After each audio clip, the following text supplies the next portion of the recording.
तो आज हम करने वाले हैं क्लास 10 का हिंदी कविता का सेक्शन का जो सबसे मोस्ट इम्पोर्टेंट क्वेश्चंस और आंसर्स है 2026 माध्यमिक के लिए, वो सब हम लोग करने वाले हैं अभी। तो तैयार हो जाइए आप लोग। देखो, सबसे पहले जो हम लोग का एमसीक्यू हम लोग करेंगे, किसका एमसीक्यू करेंगे?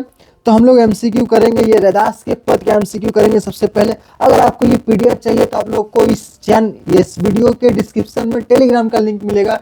टेलीग्राम पे ज्वाइन करके आप लोग इस पीडीएफ को पा सकते हैं एकदम बिल्कुल मुफ्त में। तो रोमावली 18 का अर्थ क्या हम लोग पढ़ते हैं? रोमावली 18 का अर्थ है 18 पुराण। रोमावली 18 का मतलब क्या है? 18 पुराण। जब वेद लिखा गया था, 4 गो वेद था, 4 गो वेद के बाद 18 गो पुराण लिखा गया था।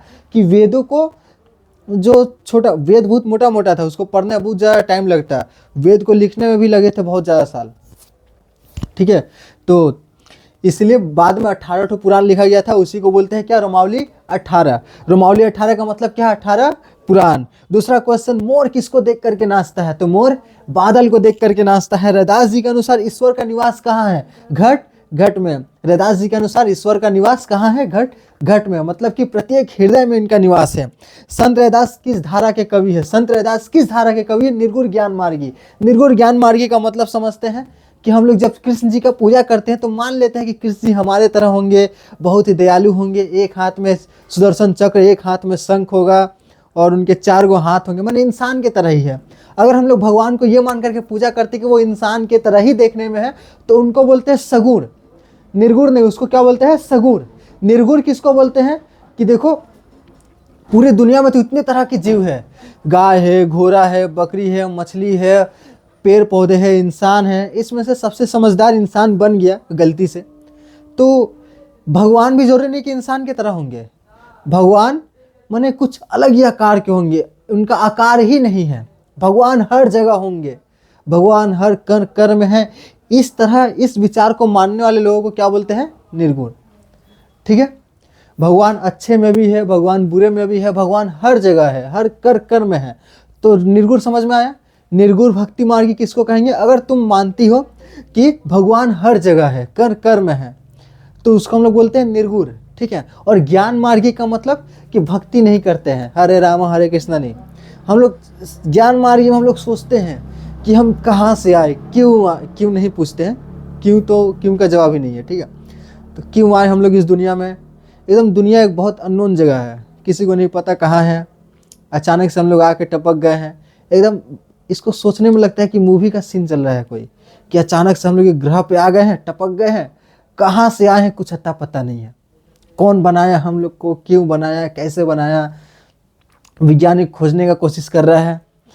तो ज्ञान मार्गी वह रास्ता है कि हम लोग खुद के अंदर झांक करके खुद से सवाल पूछते हैं, और सवाल पूछ कर करके जवाब मिलता है, पूछते हैं फिर जवाब मिलता है, और हम लोग अंत में ईश्वर के पास पहुंचते। क्या पता कैसे पहुंचता है, तो जैसे भी पहुंचता है उसको बोलते हैं ज्ञान मार्गी, कि मैं कौन हूँ, और इसी को खुद में देखेगा बैठ करके ध्यान करके, उसको बोलते हैं ज्ञान मार्गी। कि भक्ति के मार्ग पे नहीं जाना, ज्ञान मार्गी है। रैदास जी अब समझ में। निर्गुण क्या होता है? कि निर्गुण एक ऐसा भगवान को हम लोग मानते हैं जैसे कि मुस्लिम लोग मानते हैं।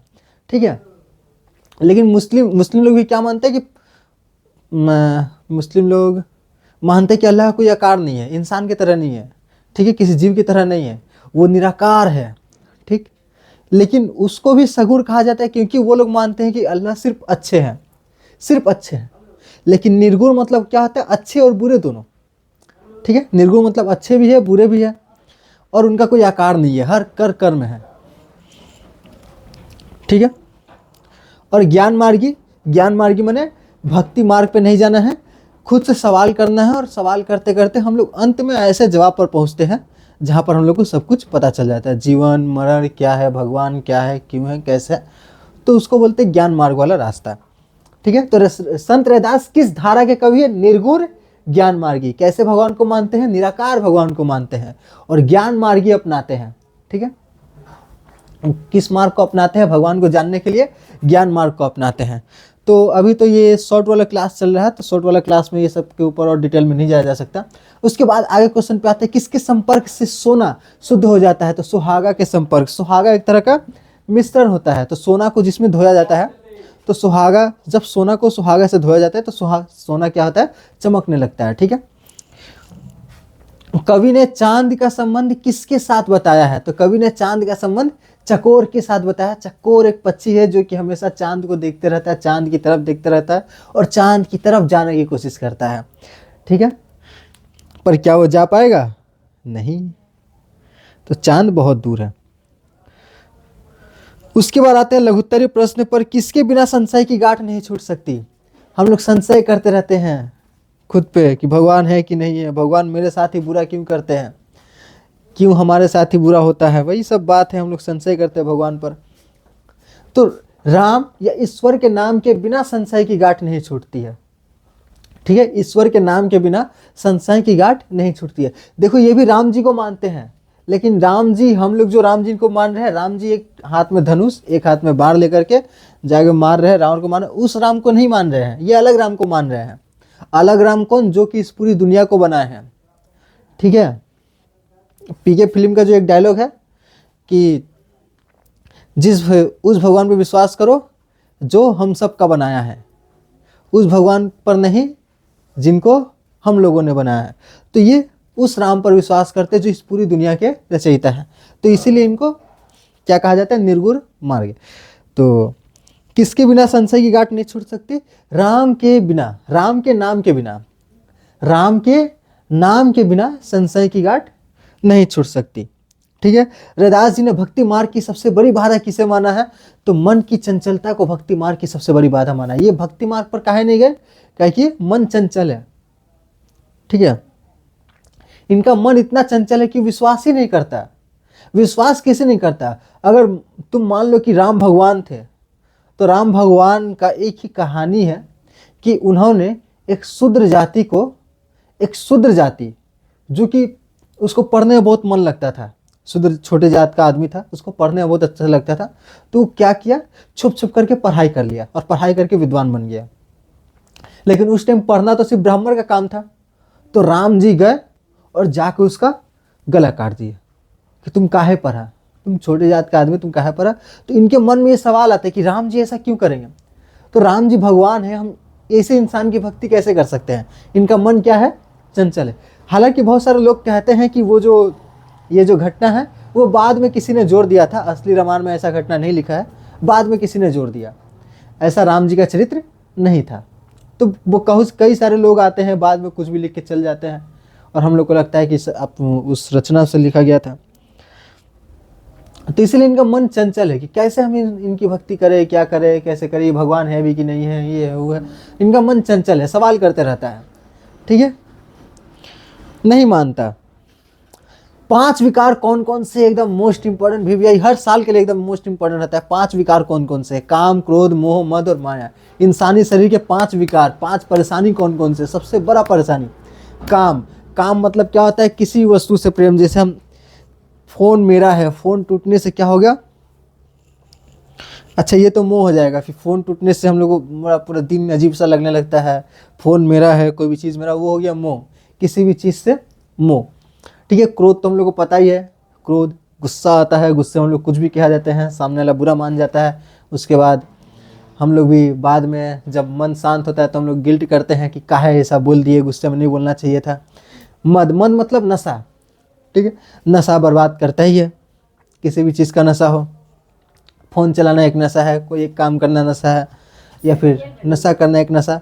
माया, ठीक है, तो ये सब अलग चीज़ें, इन सब का अलग कॉन्सेप्ट है। तो ये 5 विकार याद कर लेना, काम, क्रोध, मोह, मद और माया। काम, क्रोध, मोह, मद और माया, 5 विकार कौन कौन से? काम, क्रोध, मोह, मद और माया। ठीक है, 5 विकार याद होने चाहिए। मोस्ट इंपोर्टेंट क्वेश्चन है, ईश्वर के नाखून के पसीने से क्या प्रभावित हुई है? तो ईश्वर के नाखून के पसीने से क्या प्रभावित हुई है? गंगा। ठीक है, जिसको कि गंगा की धारा, इसमें सुरसरी कहा गया है। तो भगवान इतने पावरफुल है जिनके नाखून के पसीने, जहाँ पे नाखून से पसीना आता है किसी का नहीं, बहुत कम आता है, तो मान लो नाखून के पसीने से गंगा बह गई है। भगवान इतने पावरफुल है। ठीक है, यहाँ पर इनकी पावरफुल शक्ति को दिखाया गया है। ब्रह्मा ने किसकी खोज में अपना जन्म गवा दिया? देखो, ब्रह्मा ने किनकी खोज में अपना जन्म गवा दिया? हम लोग ब्रह्मा को भगवान मानते हैं, पूरी दुनिया के रचयिता मानते हैं, लेकिन ये नहीं मान रहे, बोल रहे ब्रह्मा ने भी भगवान को खोजने में पूरा जीवन गवा दिया, लेकिन ब्रह्मा को भी नहीं मिले। निर्गुण निराकार ईश्वर की खोज में ब्रह्मा ने भी जीवन गवा दिया, यहाँ पर रैदास जी ये कह रहे कि ब्रह्म भगवान ने भी पूरा जीवन खोज लिया, पूरा जीवन उन्होंने लगा दिया, फिर भी उन्होंने भगवान को नहीं खोज पाया। ठीक है, क्योंकि ईश्वर है ही नहीं, ईश्वर हर जगह है, माने है ही है, या तो सब जगह है, और खोजने जाएंगे तो ऐसे नहीं मिलेंगे, लेकिन मिलेंगे।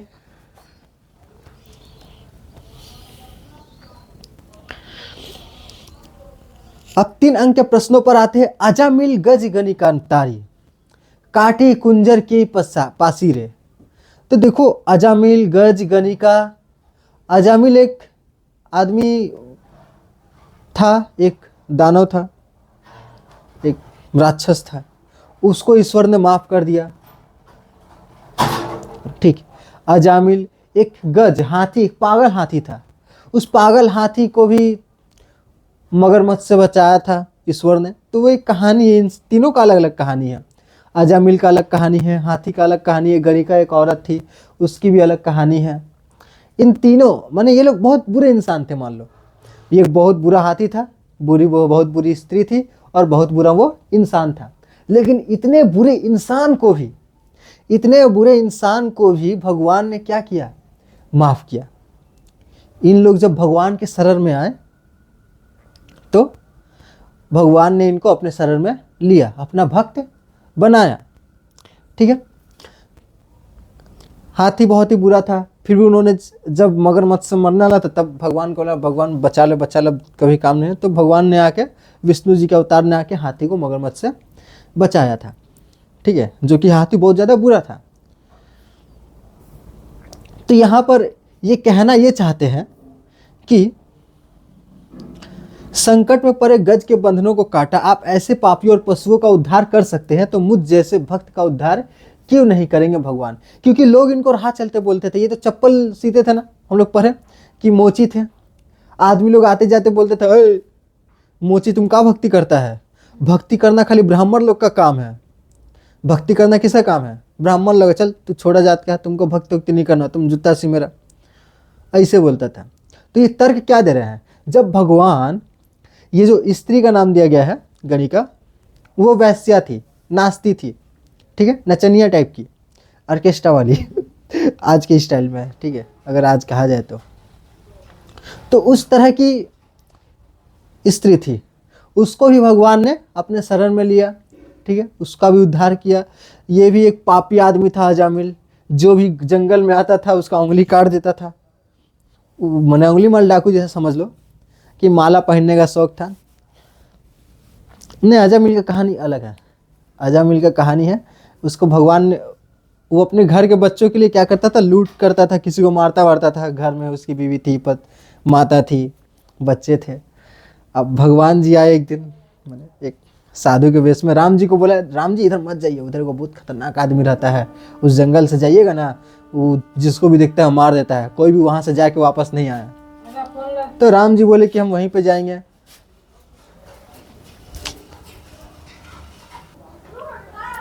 तो राम जी क्या बोले, राम जी तुम लोग चिंता मत करो, हम जाते इधर ही जाते हैं। ठीक है, तू गए, जाके मिले उससे, वो आदमी बोला कि हम अब तुमको मार देंगे। डाकू बोले, राम जी बोले हमको मारोगे, ठीक है मार देना। राम जी बोले कि ठीक है मार देना, लेकिन एक बात पूछता हूँ कि तुम जाओ, तुम ये काम जो कर रहे हो, मुझको मारोगे, मुझसे मेरा ये सोना वोना जो भी है मेरे पास तो कुछ है नहीं, कुछ भी मान लो तुम छीनोगे, क्यों? तो बोला कि देखो मेरे घर में बच्चे हैं, उनके पालन पोषण के लिए मैं ये सब करता हूँ। तो ये राम जी बोले कि तुम जो पाप कर रहे हो, इस पाप का फल तो तुमको जरूर मिलेगा, पता है? वो बोले हाँ, पाप का फल तो मिलेगा। और ये पाप का फल, और ये जो पाप कर रहे हो तुम अपने घर वालों के लिए कर रहे हो। तुम एक काम करो, घर वालों से पूछ किया कि मैं इस पापी काम करता हूँ और मेरे पाप का फल तो मुझको मिलना ही है क्या? अपनी पत्नी से पूछना, क्या तुम मेरे पाप के फल जो मिलेगा उसमें भागीदारी बनोगी, कि मैंने जो पाप किया उसका फल तुमको ही मिलेगा? तो जाके पत्नी से पूछना, अपनी माता से पूछना कि मैंने जो पाप किया उसका फल तुम्हें भी मिलेगा, क्या तुम्हें मंजूर है? क्या तुम मेरे साथ उस पाप के फल को ही बांटोगे? पाप से जो सुख मिल रहा है, पैसा मिल रहा है, वो तो बांट ही रहा है, लेकिन क्या तुम इस फल को ही बांटोगे, पाप के फल को? अपने बच्चे से पूछा कि तुम पाप के फल से बांटोगे, जाके पूछा घर से। तो पत्नी तो पहले मारी चप्पल से, तुम क्या करके आ रहे हो बाहर, हमको नहीं पता, तुम्हारा काम है पैसा कमा के लाना, कैसे भी ला रहे हो हमको नहीं पता, हमको बस पैसा से मतलब है, तो हम पाप करके आओ, कुछ वो करके आओ, वो पाप का फल हम काहे ले। पत्नी बोली हट भाग इधर से।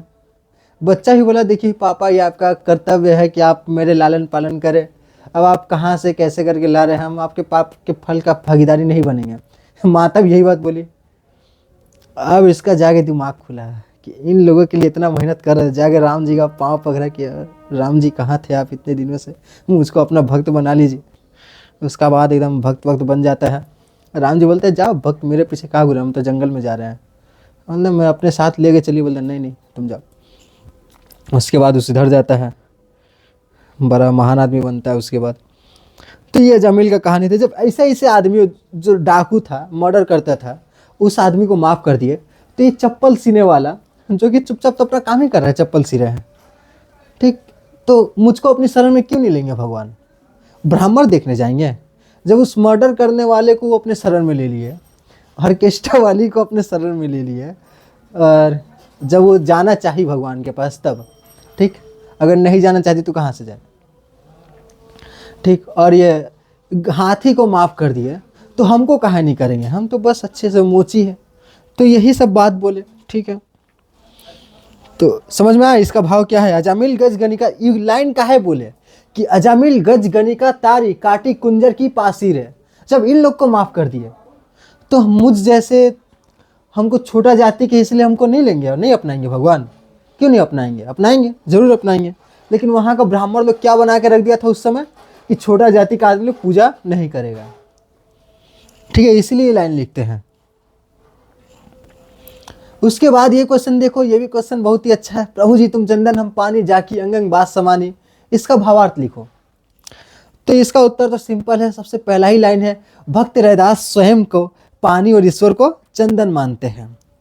कि जिस प्रकार चंदन के संपर्क में रहने से पानी क्या होता है, पानी में सुगंध आ जाता है, ऐसे पानी सादा पानी या कुछ नहीं है। जब उसमें चंदन मिलाया गया, भगवान का वास उसमें होने लगा, तब वो क्या है, तब चंदन में सुगंध आ गया, पानी में सुगंध आ गया, पानी पवित्र हो गया, ठीक है।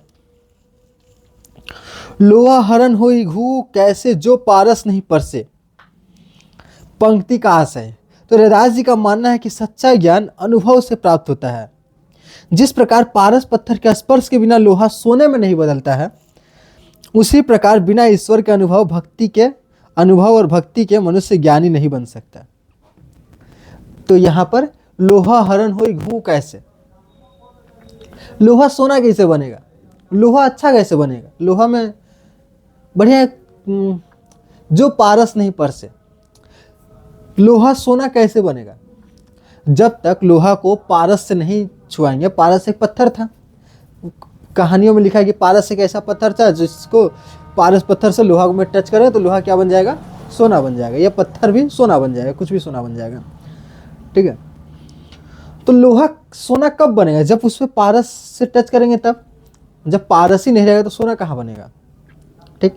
वैसे ही बोल रहे हैं कि जब इंसान में भक्ति नहीं रहेगा, जब इंसान में भक्ति नहीं रहेगा तो वो इंसान ज्ञानी नहीं बन सकता, वो इंसान सोना नहीं बन सकता, वो इंसान लोहा ही बन के रह जाएगा। तो पारस पत्थर को किससे तुलना किया? भक्ति से। और हम इंसान कैसे हैं? लोहे की तरह है। जब तक भक्ति हमारे पास नहीं आती, हमारे मन में ईश्वर नहीं आते, भक्ति भावना नहीं आती, तब तक हम लोग क्या है? लोहा की तरह है। और जब भक्ति भावना आती है, हमारा मिलन भगवान से होता है, तो हम लोग सोना बन जाते हैं, ठीक है। इस तरह का कह रहे हैं।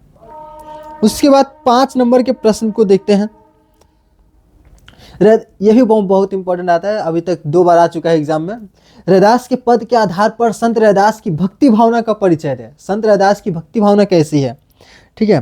देखो, संत रैदास की भक्ति मुख्य रूप से दास्य भाव भक्ति है, सेवा वाला। भक्ति बहुत तरह का होता है।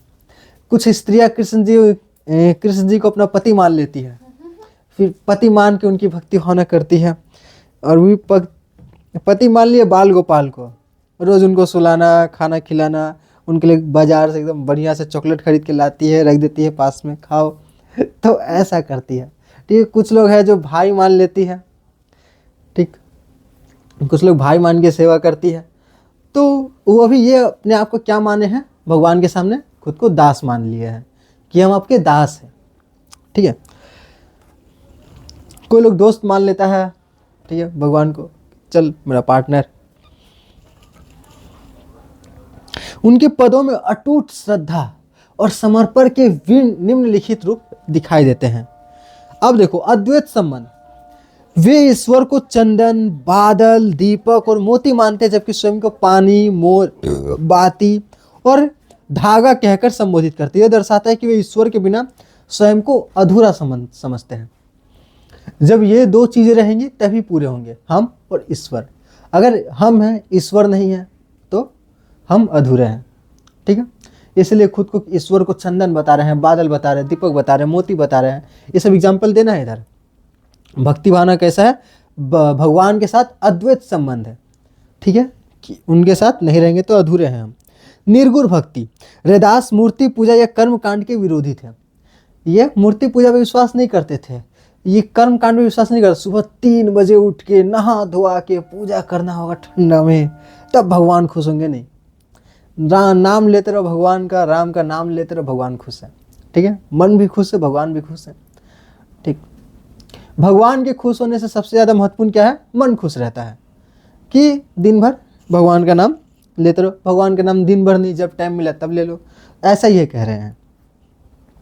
ठीक है, निर्गुण भक्ति, रैदास मूर्ति पूजा एक कर्म कांड के विरोधी थे। वे मानते थे कि ईश्वर घट घट में वास करते हैं और उसे खोजने हो तो अपने मन के अपने भीतर ही खोजना चाहिए। मंदिर वंदिर में दान देना, मंदिर में जाएगा माथा टेकना, ये सब बकलोल लोग का काम है, ऐसा इनका मानना था। बहुत लोग इनको ही अच्छा मानते हैं। ठीक है, तुलसीदास जी ये सगुर भक्ति को ही अच्छा मानते हैं, निर्गुण भक्ति उनके माथा पल्ले नहीं पड़ता, निर्गुण भक्ति। ठीक है, इनको सगुर भक्ति पल्ले नहीं पड़ता। तो सबका अलग अलग सोच है, तुम लोग का भी अलग सोच हो सकता है, और तुम लोग अपने बैठ के सोचा है कि मेरा क्या सोच है, सगुर भक्ति है, निर्गुण भक्ति। अभी नहीं, एग्जाम के बाद सोचना सगुर भक्ति की निर्गुण भक्ति है। अभी खाली रट लो कि हाँ ये सगुर भक्ति है, इनका निर्गुण भक्ति है। समानता का भाव, उन्होंने जाति पाति और उच्च नीच के भेदभाव को व्यर्थ बताया। उनके अनुसार वाल्मीकि जैसे कवि भक्ति के कारण ही ऊंचा पद पा सके, जाति के कारण नहीं। ठीक है, वाल्मीकि, अच्छा वो बाद में वाल्मीकि बन गया था, जो आदमी उधर से जो आदमी मर्डर कर रहा था, जिसको भगवान जाएगा बोले जाओ पूछ क्या, वो आदमी बाद में वाल्मीकि बना। वाल्मीकि बहुत महान कवि हुए उस समय के, तो ऐसा कहा जाता है। और वाल्मीकि ने ही रामायण लिखी। ठीक है, वाल्मीकि ने ही रामायण लिखा था। और वो कौन थे, तो वो जंगल में आते हुए आदमी लोग को मार देता था, ऐसा आदमी था। आत्मनिवेदन, वे अपनी बुद्धि को चंचल मानते हैं और ईश्वर से प्रार्थना करते हैं कि वे उन पर दया करें और उन्हें सांसारिक बंधनों और काम क्रोध जैसे विकारों से मुक्त करें। आत्मनिवेदन करते हैं भगवान से। ठीक है, तो ये सब था इंपॉर्टेंट क्वेश्चन। किस चैप्टर में से, रैदास के पद में से। ठीक है, रैदास के पद में से मोस्ट इंपॉर्टेंट क्वेश्चन ये सब था। अब हम लोग आते हैं दूसरा टॉपिक, आत्मत्राण। दूसरा कविता आत्मत्राण। आत्मत्राण के मोस्ट इंपॉर्टेंट क्वेश्चन हम लोग पढ़ेंगे। तो आत्मत्राण, ठीक है, सारा कविता का अब ये पढ़ेंगे। 1 घंटा लगे, 2 घंटा लगे, 3 घंटा लगे, 2-3 घंटा तो नहीं लगेगा। अब ये पढ़ेंगे, सारा पढ़ेंगे, एकदम जल्दी फटाक से ख़त्म करना है, क्योंकि बहुत सारे किताब है। और मैथ घर में कर लेना, मैथ थोड़ा मुश्किल लग रहा है हमको करना।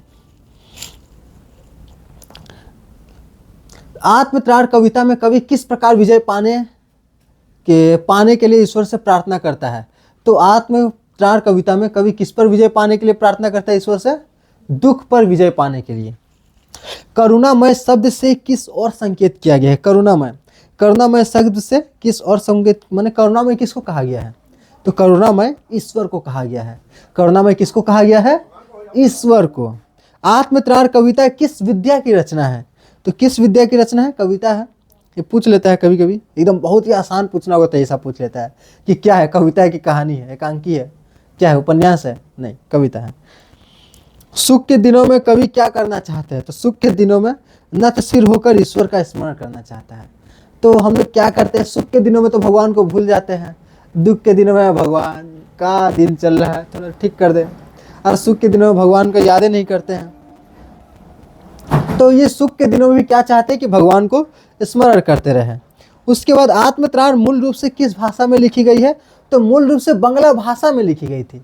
इनको लिखा था रविन्द्रनाथ टैगोर ने। ये भी क्वेश्चन आता है कि इसको ट्रांसलेट किसने किया, तो हम लोग देख लेंगे बाद में।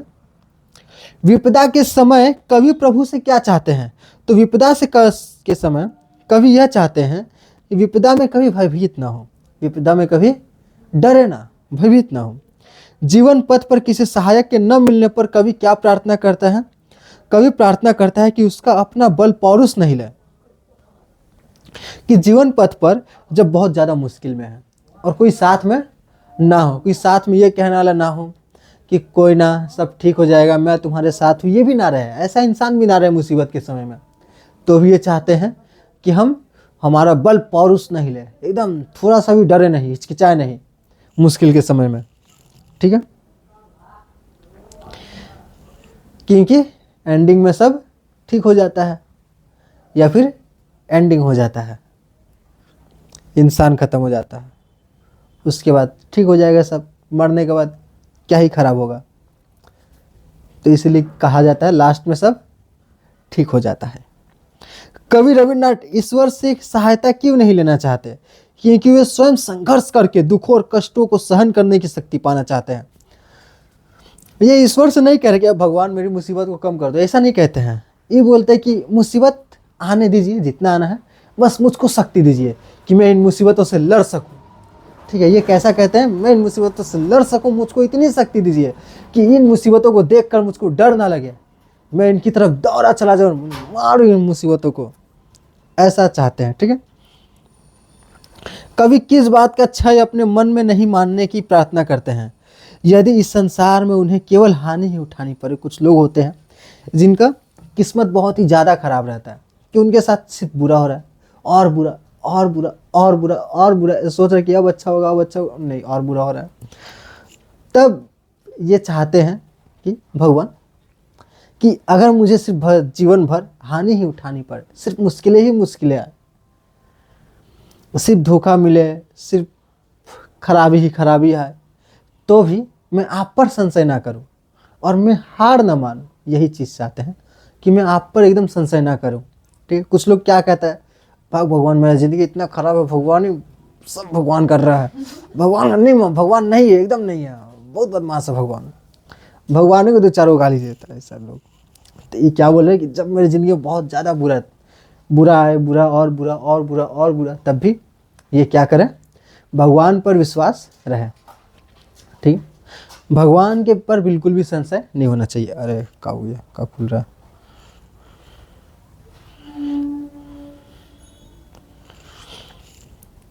ठीक है, तो कवि किस बात का क्षय अपने मन में, कवि कब ईश्वर पर संशय न होने की प्रार्थना करते हैं? जब पूरा संसार दुख के दिनों में उनकी उपेक्षा या वंचना करे, जब पूरा संसार उनको छोड़ दे दुख के समय में, फिर भी ये चाहते हैं कि भगवान मैं आप पर संशय ना करूं, मुझको हमेशा दुख ही सहना पड़े, फिर भी ये चाहते हैं कि भगवान मैं आप पर संशय ना करूं। 3 अंक के प्रश्नों पर ध्यान देते हैं। विपदाओं से मुझे बचाओ, विपदाओं से मुझे बचाओ, यह मेरी प्रार्थना नहीं, केवल इतना हो करुणामय, कभी ना विपदा में पाऊं भय। भाव स्पष्ट करें। तो एकदम सिंपल सा भाव है, लिख देना है कि कवि ईश्वर से यह नहीं कहते कि उनके जीवन के दुखों को दूर कर दे या उन्हें बचाए।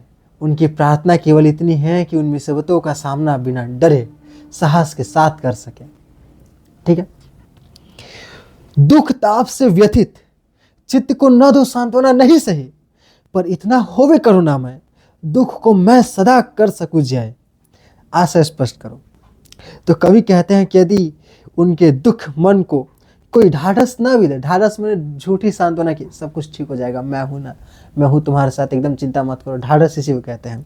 कि कोई आदमी मर रहा है, एक्सीडेंट हो गया एकदम, तब भी आके तुमको कुछ नहीं होगा, तुमको कुछ नहीं होगा, चुप शांत रहो, तुमको कुछ नहीं होगा, तुमको मैं हॉस्पिटल लेके जाऊँ, मैंने ऐसा कहना पड़ता है, ढाढ़स देना पड़ता है किसी को भी। ठीक है, तुमको कुछ नहीं होगा, कुछ नहीं होगा, तो ढाढ़स देना पड़ता है। लेकिन अगर ये बोले कि कोई ढाढ़स देने वाला भी ना रहे, इतना भी कोई ना करे, तो भी वे केवल इतनी करुणा चाहते कि अपने दुखों पर स्वयं विजय प्राप्त कर सके, क्योंकि आत्मबल ही सबसे बड़ा बल है। तब भी ये चाहते हैं कि कोई नहीं है तो नहीं है, हम है ना, ठीक है। खुद पे विश्वास करना है, खुद के बल रहना है, ये भगवान से प्रार्थना कर रहे हैं। और 5 मार्क्स के लिए आत्मत्राण कविता का मूल भाव, मुख्य प्रतिपाद्य अपने शब्दों में लिखे। तो मूल भाव, आत्मत्राण कविता ईश्वर से सहायता मांगने के पारंपरिक प्रार्थनाओं से बिल्कुल भिन्न है। इसके मुख्य बिंदु निम्नलिखित हैं। आत्मत्राण कविता जो है, जैसे हम लोग क्या प्रार्थना करते हैं, भगवान भगवान माध्यमिक में एकदम फर्स्ट डिवीजन ला दे, एकदम मम्मी से बोल के रखे हैं, एकदम नया नया फ़ोन, एकदम जहाँ फर्स्ट डिवीजन आया 20,000 का फ़ोन, आईफोन खरीद के देने बोले मम्मी से, भगवान खरीद एक बार आईफोन आ जाए, ठीक है। तो जाके भगवान से हम लोग इसे नॉर्मल प्रार्थना करते हैं। कोई प्रार्थना करता है भगवान इतना दुखी दुख है, थोड़ा कुछ अच्छा हो मेरा ज़िंदगी में, दुखी दुख, इतना दुख परेशान हो गए हैं, कुछ तो अच्छा हो। ये अलग ही तरह का प्रार्थना कर रहे हैं। बोल रहे दुख आए तो आने दीजिए भगवान जी, दुख आए तो आने दीजिए, लेकिन सिर्फ मुझे शक्ति दीजिए कि मैं इन दुखों से लड़ सकूं, इन दुखों से मैं डरूं नहीं, भय नहीं पाऊं, मैं आप पर संशय ना करूं। सुख के दिनों में भी आपका ही स्मरण रहे और दुख के दिनों पर मैं आप पर शक ना करूं।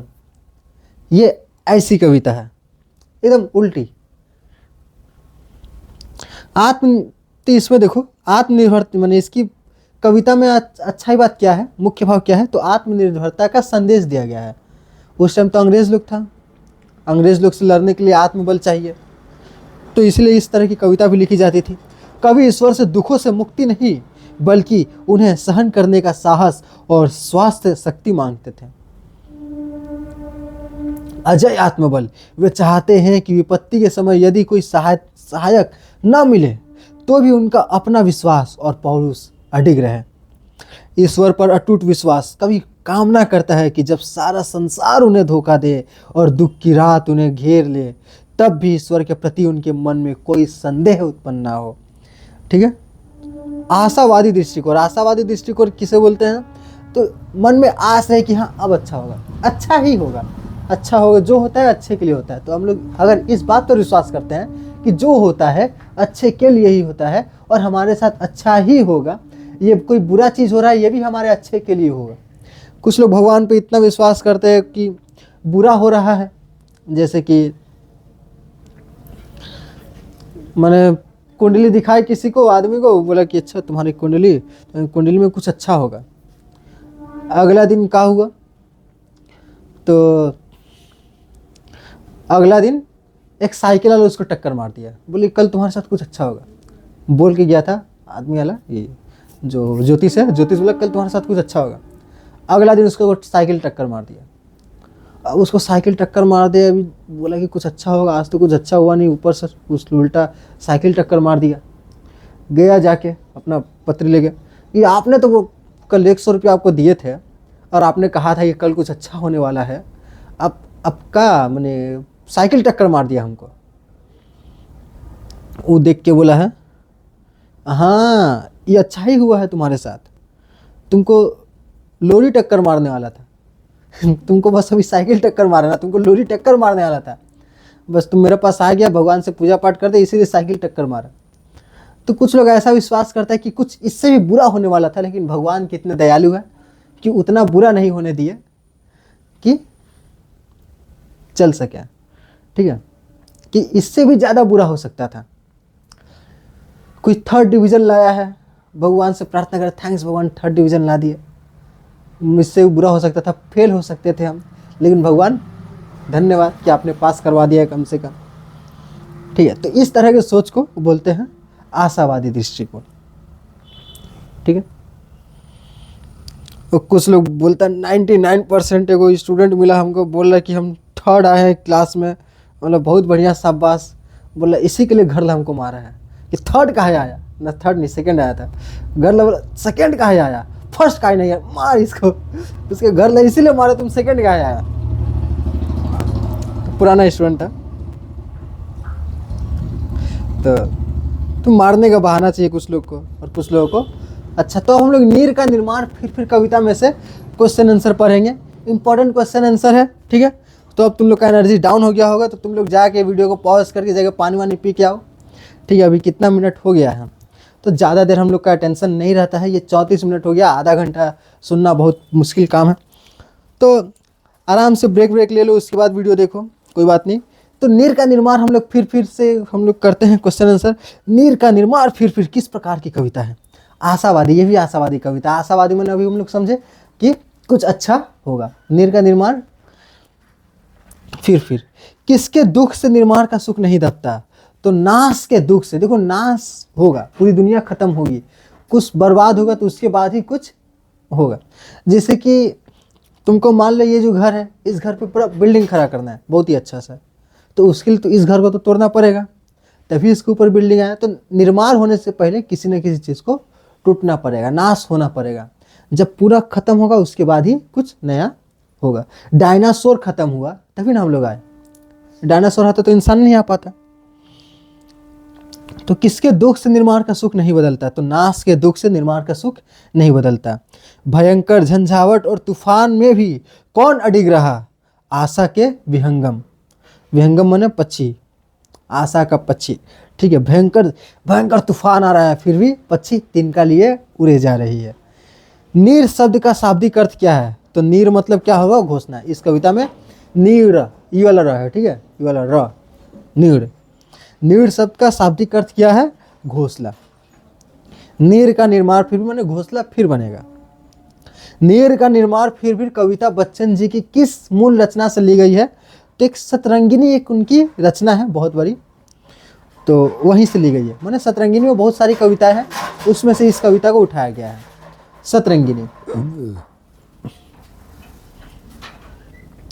उसके बाद हम लोग, ये तो MCQ था, अब छोटे क्वेश्चन पर आते हैं जिसमें आंसर हम लोग को लिखना पड़ता है 1 मार्क्स के लिए। तो नीर का निर्माण फिर का मुख्य आशय क्या है? इसका आशय है कि जीवन में कितनी भी कठिनाई आए, हमें आशावादी बने रहते हुए हमेशा नव निर्माण करते रहना चाहिए। प्रॉब्लम आया, सॉल्यूशन नहीं मिल रहा, फिर भी हम लोग को हम हमेशा क्या सोचते रहना, कुछ तो होगा, ठीक हो जाएगा, चिंता मत करो, ठीक हो जाएगा। क्योंकि हर बुरे समय के बाद अच्छा समय आता है, हर अंधेरी रात के बाद एक उजला सवेरा आता है। यही इस कहानी की मेन थीम है कि ज़िंदगी में जितना बुरा हो उसके बाद अच्छा भी होगा, ठीक है। इसके बाद वो पढ़ लेना कि बुरा हुआ और बुरा हुआ और बुरा हुआ, कुछ अच्छा नहीं हो रहा, फिर भी भगवान पर भरोसा नहीं छोड़ना है। भगवान से प्रार्थना क्या करना है कि देखते हैं कितना बुरा आ सकता है, आप बस हमें शक्ति दीजिए, हमको लड़ना है अपने चीज़ से। तो ये सब तुम लोग को 10 क्लास में पढ़ा रहा है जिससे कि तुम लोग आगे ज़िंदगी के लिए तैयार हो सको। एकदम परेशानी है, 10 क्लास में फेल हो जाओ, फिर भी आशावादी बने रहना है कि एक न एक दिन पास होंगे, ठीक है। तो चिड़िया अपने चोंच में क्या लिए जा रही थी? तो बताओ, चिड़िया अपने चोंच में क्या लिए जा रही थी? तिनका लिए जा रही थी। सोचो तूफान आ रहा है फिर भी चिड़िया अपने चोंच में तिनका लिए जा रही है तूफान में, कि तुमने मेरा घोंसला तोड़ दिया, तो क्या फिर वो घोंसला नहीं बनाती है? फिर से बनाती है घोंसला, ठीक है। सहसा अंधेरा क्यों छा गया? अचानक से अंधेरा क्यों छा गया? क्योंकि तेज आंधी के आ जाने से सहसा अंधेरा छा गया। अचानक से अंधेरा छा गया, अचानक से दुख आता है ज़िंदगी में और चारों तरफ अंधेरा अंधेरा लगने लगता है। चिड़िया की चोंच में दबा तिनका किसका प्रतीक है? यह निर्माण की आशा का प्रतीक है कि फिर से बनाएंगे घोंसला, तिनका के एक एक तिनका लेकर के फिर से घोंसला बनाएंगे, ठीक है। उसका प्राची पूरब से किसकी मोहिनी मुस्कान दिखाई पड़ती है? प्राची से उषा की मोहिनी मुस्कान दिखाई पड़ती है कि एक कोना से रोशनी का किरण आ रहा है, पूरे अंधेरा में एक रोशनी का किरण आ रहा है, अब कुछ अच्छा होने वाला है, ठीक। संक्षिप्त एवं व्याख्यामूलक प्रश्न, 3 मार्क्स का देखो प्रश्न। नाश के दुख से कभी दबता नहीं निर्माण का सुख, पंक्ति का आशय स्पष्ट कीजिए। ये 3 मार्क्स का है। तो अब तो समझ में नहीं आ रहा होगा, तुम भी बैठी है 35 मिनट से सुन रही है, समझ में आ रहा है कुछ? अब बोलेंगे तो अब माने स्टार्टिंग में हम लोग का दिमाग में थोड़ा कैपेसिटी रहता है कि हाँ आप बोल रहे हैं, हम सुन रहे हैं, समझ रहे हैं। लेकिन जैसे जैसे टाइम जाता है 30 मिनट 40 मिनट 50 मिनट के बाद तो माथा काम करना बंद करता है। अब चुप रहिए, अब जाइए, अब चुप रहिए, अब नहीं पढ़ने का मन है, कुछ समझ में नहीं आता। देखो नाश के दुख से, नाश हो गया उसके बाद दुख आया, उसके बाद दबता नहीं निर्माण का सुख, फिर से नया चीज़ बनाना है। तो इस पंक्ति का आशय स्पष्ट करो। तो कवन बच्ची बच्ची ने, कवि बच्चन जी ने संदेश दिया है कि नाश में ही निर्माण के बीज छिपे रहते हैं। नाश होगा उसके बाद ही नया निर्माण होगा। तो एक इंटरेस्टिंग फैक्ट भी है कि ये जब ये कविता लिख रहे थे तो कहते हैं कि इनकी पहली पत्नी टीबी से मर गई थी। तो इनके बाद इनके जीवन में अंधेरा छा गया था। इनके बाद उषा का एक नया किरण आया, मतलब कि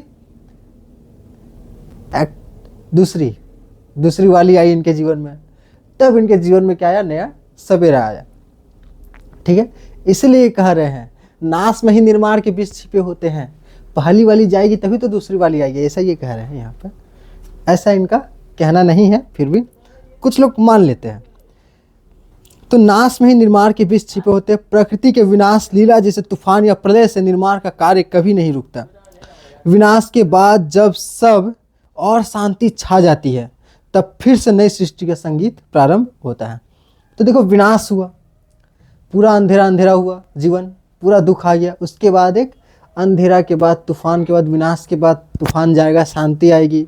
और शांति के बाद धीरे धीरे ज़िंदगी में फिर रोशनी आएगी, फिर तूफान आएगा, फिर अंधेरा आएगा, फिर रोशनी आएगा। तो ज़िंदगी ऐसे ही चलते रहता है। ठीक है, ज़िंदगी में ना कभी दिन रहता है ना कभी रात रहता है। दिन होता है, रात होता है, दिन होता है, रात होता है। तो ऐसे ही ज़िंदगी भी है।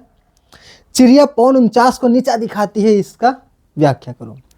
तो एक छोटी सी चिड़िया अपने साहस और अटूट आत्मबल के सहारे विनाशकारी तूफान का सामना करती है। वह चोंच में तिनका दबाकर फिर से घोंसला बनाने के लिए कार्य में जुट जाती है,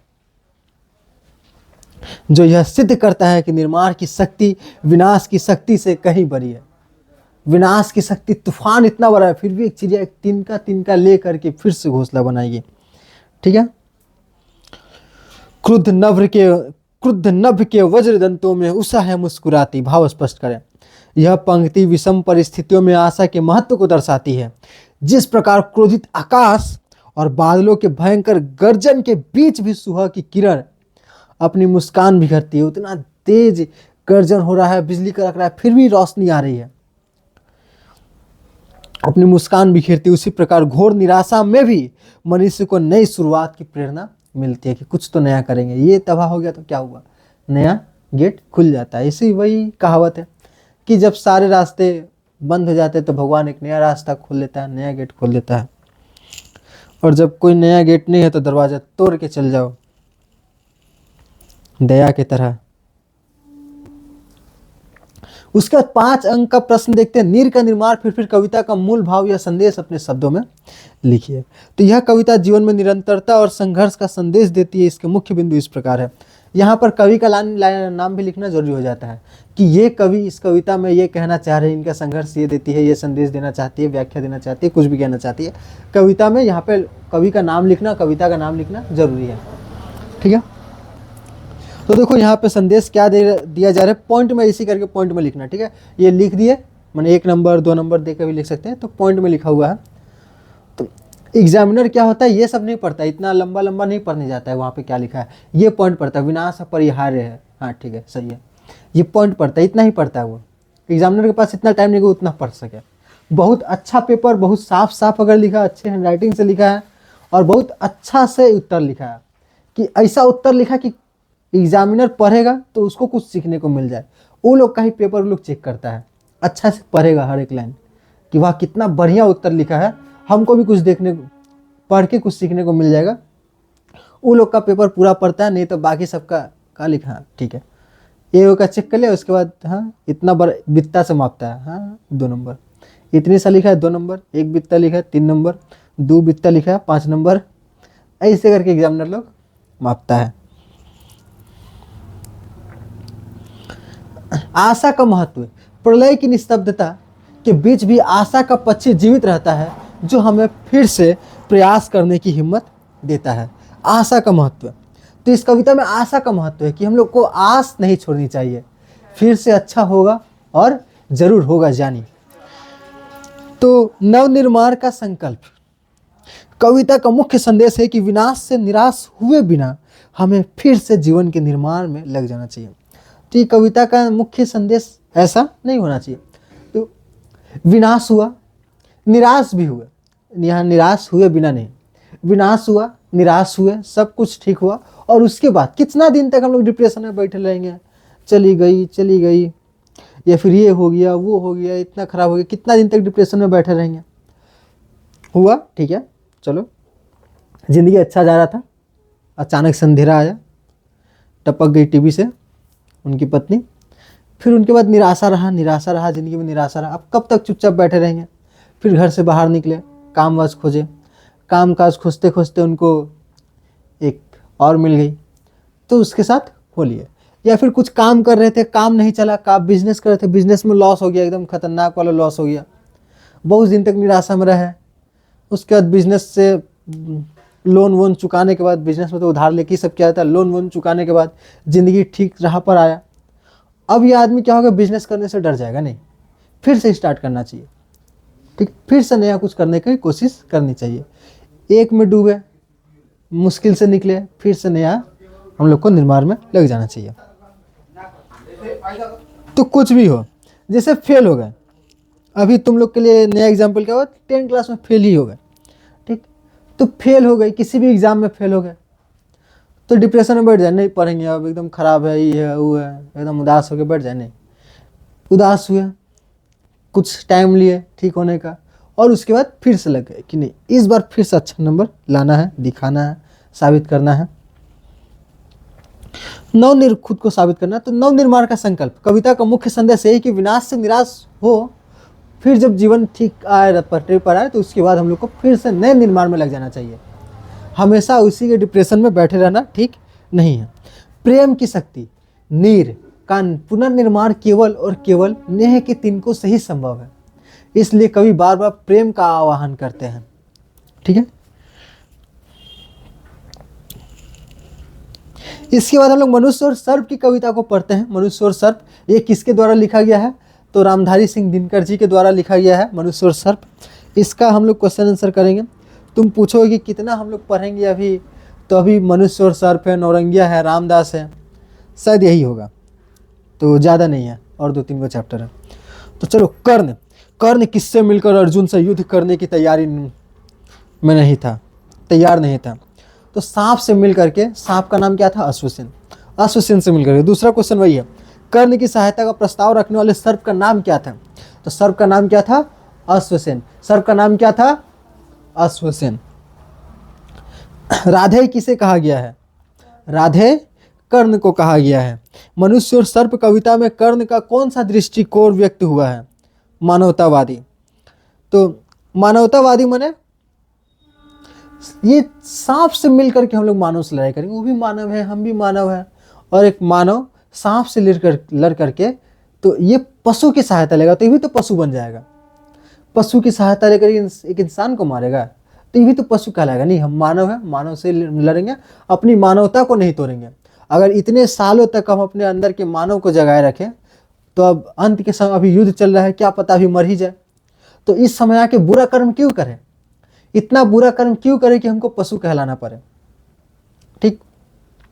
इसलिए कौन सा दृष्टिकोण दिखाया गया है, मानवतावादी। कितने समय तक हम अच्छा जीवन जिए, मानव की तरह जिए, मानव की तरह, किसी के साथ बुरा नहीं किया था कर्म, तो अभी अंत में आकर के क्यों ऐसा बुरा काम करने जाए, तो इसलिए मानवतावादी दृष्टिकोण दिखलाया गया है कि वो इंसान की तरह था। सर्प को किसका शत्रु कहा गया है, तो सर्प का मानवता का शत्रु कहा गया है, इस कविता में कहा गया है। ऐसे तुम लोग अर्जुन पर टिक लगा सकते हो, अगर मानवतावादी नहीं दिया तो अर्जुन लगा सकती हो, और अर्जुन नहीं दिया तो मानवता लगा सकती हो। वो अर्जुन का शत्रु था, लेकिन सर्प को किसका शत्रु कहा गया है, संकेत में किसको कहा गया है, तो कविता में जो लिखा रहता है किसी को कहा जाता है, लेकिन असली मतलब कुछ और रहता है।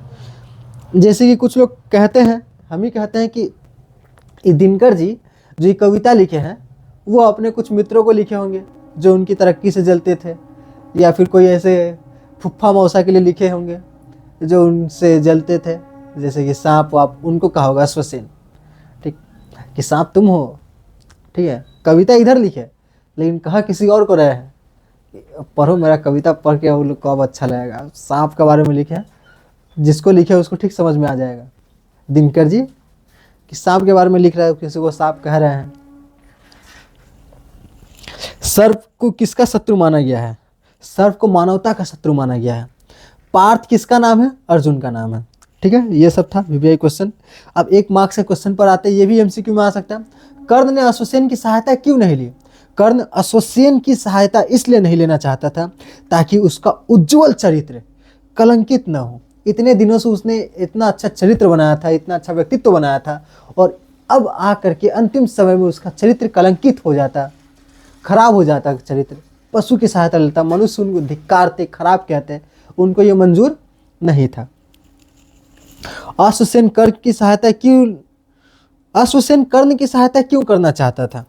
अश्वसेन खांडव वन के दहन में अपनी मां की मृत्यु का बदला अर्जुन से लेना चाहता था। एक बार खांडव वन में चल गया था अर्जुन चलते चलते, और वहाँ पर सांप लोग अत्याचार करता था। खांडव वन, वहाँ पर सांप लोग रहता था, वहाँ सबको मार दिया अर्जुन वहाँ पर सब सांप लोग को मार दिया। तो बस, और ये अपने आँख से देख रहा था, इसका भी मम्मी मर गई इनके आंखों के सामने। कौन मारा था? अर्जुन मारा था, इसलिए आ गया। अब हालांकि सांपों ने भी अच्छा काम नहीं किया था, इसलिए उनको मारा गया था। कर्ण के अनुसार नर रूपी सर्प कहाँ बसते हैं? तो कर्ण के अनुसार नर रूपी सांप नगरों, गांवों और यहाँ तक कि घरों में भी बसते हैं। और इस लाइन में जब रामधारी सिंह दिनकर कह रहे हैं कि नर रूपी सांप, इंसान की तरह सांप भी नगर में भी रहते हैं, गांव में भी रहते हैं और घरों में भी रहते हैं, तब एकदम इसका साफ साफ मतलब निकलता है कि किसी को तो कह रहे हैं सांप बिच्छू किसी को तो कह रहे हैं, किसी अपने करीबी को कह रहे हैं कि बसते हैं तुम जैसे। कर्ण के मुंह से कहला रहे हैं लेकिन कह खुद रहे हैं। ठीक है, कर्ण के अनुसार नर रूपी सर्प कहाँ बसते हैं? कर्ण के अनुसार नर रूपी सर्प नगरों, गांवों और यहाँ तक कि घरों में भी बसते हैं। जो आपके सामने आपकी तारीफ करते हैं, दूसरों के सामने बुराई करते हैं, दूसरों की बुराई आपके सामने करते हैं, आपकी बुराई उसके सामने करते हैं, आप दोनों में झगड़ा लगा दे, ऐसा कोई करने वाला काम उसको सर्प कहा जाता है। या फिर बहुत कुछ है। कर्ण ने शत्रु के वध के लिए कौन सा कलंक सिर पर न लेने की बात कही? तो शत्रु के वध के लिए सांप की सहायता लेने का कलंक उसने नहीं लेने की बात कही। कुरुक्षेत्र में किसका रक्त एक साथ मिल रहा था? पशुओं का, सैनिकों का रक्त एक साथ मिल रहा था कुरुक्षेत्र में। हाथी, घोड़ा। 3 अंकों के प्रश्नों पर आते हैं। ये नरभुजंग मानवता का पथ कठिन बहुत कर देते हैं, पंक्ति का आशय स्पष्ट करें। तो जो नरभुजंग होते हैं ना, आँख आदमी के रूप में सांप होते हैं, जैसे पॉलिटिक्स में ऐसा अक्सर देखने को मिलता है, या फिर कहीं काम करने के वहाँ पर भी कुछ लोग ऐसे होते हैं कि आप बहुत अच्छा काम कर रहे हैं, आपको प्रमोशन मिलना चाहिए लेकिन आपको नहीं मिलता है। ठीक, किसी ट्यूशन क्लासेस में आप बहुत अच्छे प्रदर्शन कर रहे हैं, फिर भी आप अच्छा से बना के ले गए, आपका दोस्त बोला कि दे भाई हमको दे, हमको भी लिख दे, तो वो आपसे कॉपी लेके लिख दिया और जाकर टीचर को दिखाया। तब टीचर को, ये मेरा देख के लिखा है, टीचर को बोल दिए, देख के खुद लिखा उसका, टीचर को बोल दिया मेरा देख के लिखा, अभी मार खा रहा है। तो इंसान के रूप में सांप है। ठीक, तो और एक सांप का उदाहरण मिलता है, एग्ज़ाम में खुद बोल गया कुछ नहीं पढ़ क्या है तू, हम भी कुछ नहीं पढ़ क्या है। उसके बाद जब एग्ज़ाम होता है, दोनों दोस्त, एगो का बहुत अच्छा नंबर आता है, एगो फेल हो जाता है, तब उसको अच्छा तो कुछ नहीं पढ़ के गया था, पकड़ के मारता है। एग्ज़ाम में और एक टाइप का कि पीछे वाला देख रहा है आंसर, और इधर से एमसीक्यू एगो स्टूडेंट की थी मेरी, पीछे वाले बार बार उससे मैंने उसकी जो फ्रेंड कोई होगी पीछे में, उससे बार बार क्वेश्चन का आंसर पूछ रही है। अब उसको गलत बताने के लिए वो कहा कि अपना पेपर में गलत गलत आंसर टिक मार के उसको दे दी। ले, एमसीक्यू का पेपर था, ऑप्शन होगा बी, टिक मार के दे रही उसको डी, गलत गलत टिक मार के उसको दे दी, ले अब तू कर बैठ के। तो ये भी अच्छा बात नहीं है। तो कर्ण अश्वसेन से कहता है कि वो मनुष्य जो दूसरों से बदला लेने के लिए नीचता पर उतर आते हैं और सांप जैसी जहरीली साधन अपनाते हैं, वे मानवता के रास्ते में सबसे बड़ी बाधा है, वे समाज के लिए असली खतरा है। तो कैसे लोग? जो दूसरों से बदला लेने के लिए नीचता पर उतर आते हैं, वैसे लोग क्या है? सांप की कैटेगरी में आते हैं। अर्जुन है मेरा शत्रु किंतु वह सर्प नहीं नर ही तो है। वक्ता के कथन का अर्थ लिखिए। तो वक्ता कौन है? कौन बोल रहा है? वक्ता मतलब होता है कौन कह रहा है, तो कर्ण कह रहा है। वक्ता कर्ण कहता है कि यद्यपि अर्जुन उसका प्रबल शत्रु है, बहुत बड़ा दुश्मन, उसको मारना चाहता है, अर्जुन को मारना चाहता है, लेकिन अंततः वो एक मनुष्य है। उनके बीच का संघर्ष केवल इसी जन्म तक ही सीमित है। इसलिए वह किसी सांप की सहायता लेकर इस शत्रुता को जन्म जन्मांतर का पाप नहीं बनाना चाहता। वो चाहता है कि मनुष्य लड़ रहा है, मनुष्य से लड़ रहा है, मरेगा, या तो वो जीतेगा या तो हम जीतेंगे, बस बात खत्म। उसके बाद अगला जन्म होगा, अगला जन्म हम लोग भाई भाई होंगे, दोस्त दोस्त होंगे, जो भी होंगे। इस जन्म का श्राप इस जन्म में ही खत्म हो जाएगा। ठीक है। उसके बाद दूसरा अवतार भी लेते हैं, करण अर्जुन।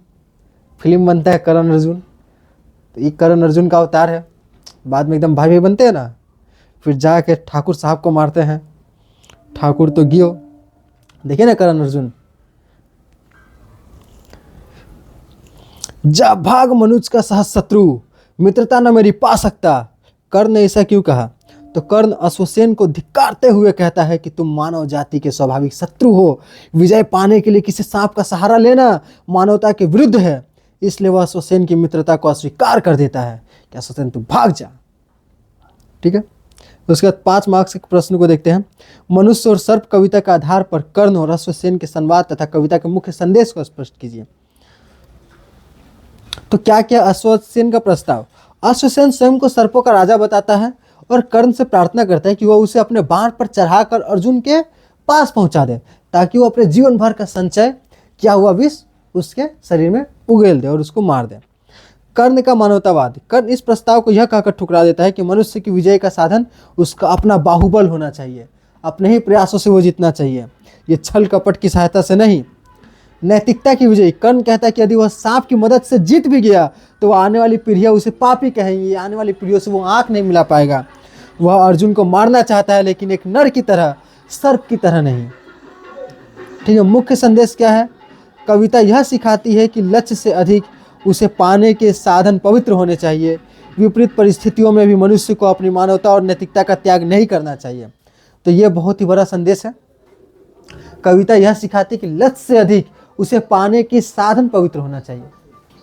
हम लोग लक्ष्य निर्धारित कर ले कि पैसा कमाएंगे, बहुत ज़्यादा कमाएंगे, लेकिन गलत काम करके नहीं, तो ये साधन पवित्र होना चाहिए।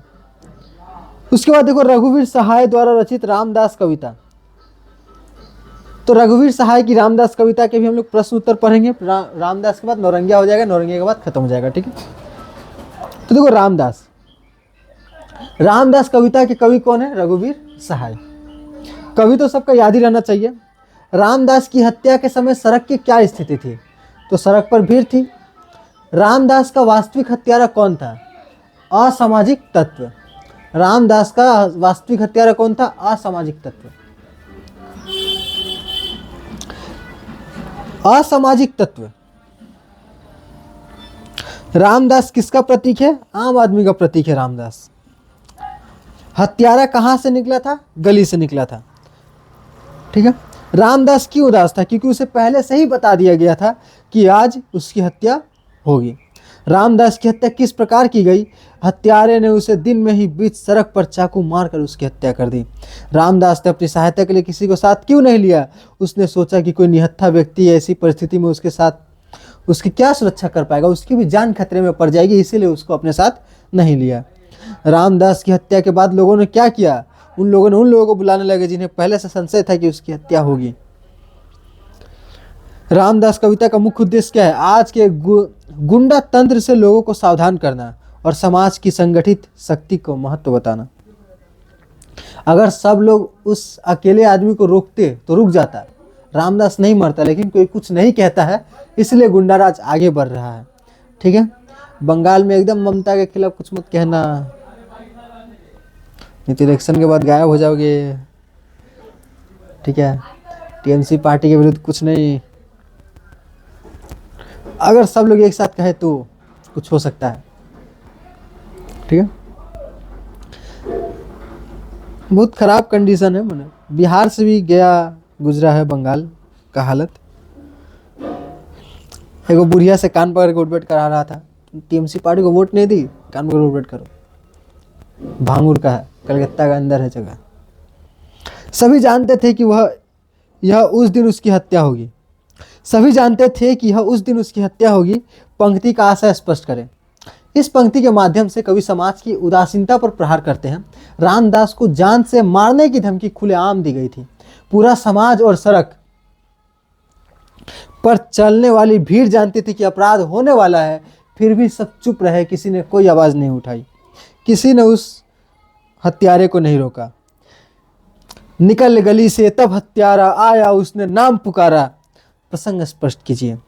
रामदास डरा हुआ बीच सड़क पर खड़ा था, तभी एक हत्यारा गली से निकला और उसने निडर